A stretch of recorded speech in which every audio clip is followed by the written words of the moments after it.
എന്താ വൈകിയത് ദേവേട്ട? ക്ഷേത്ര കമ്മിറ്റിക്കാർ വന്നിരുന്നു. എന്തൊക്കെയോ സംസാരിച്ചു. എന്ത്?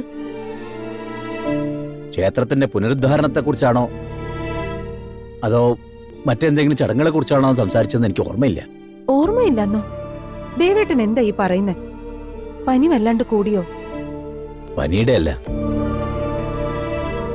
മനസ്സിലൊരു ചോദ്യം വല്ലാണ്ട് അങ്ങ് കിടക്കുന്നു യശോദേ. എന്താ?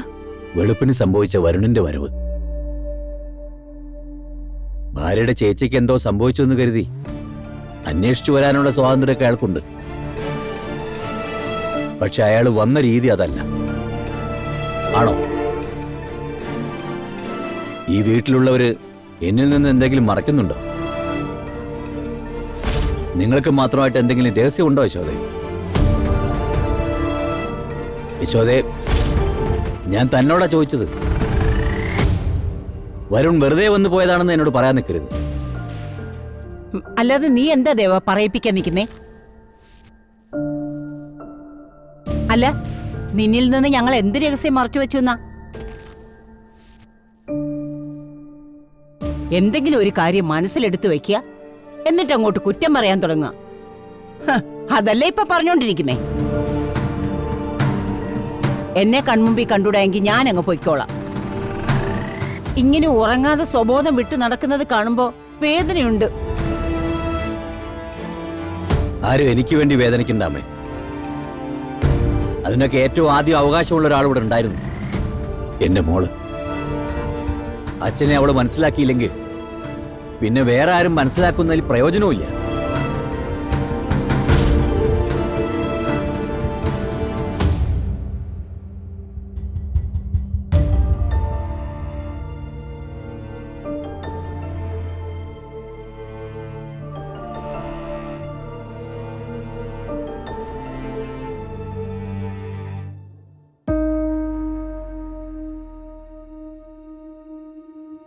ദേവേട്ട, എനിക്ക്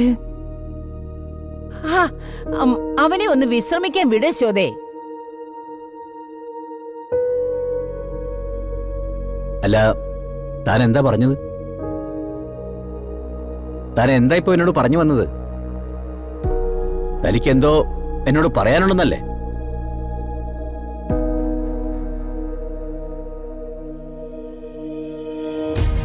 അല്ല, കുടിക്കാൻ എന്തേലും എടുക്കണോന്ന് ചോദിക്കാൻ വന്നതാ.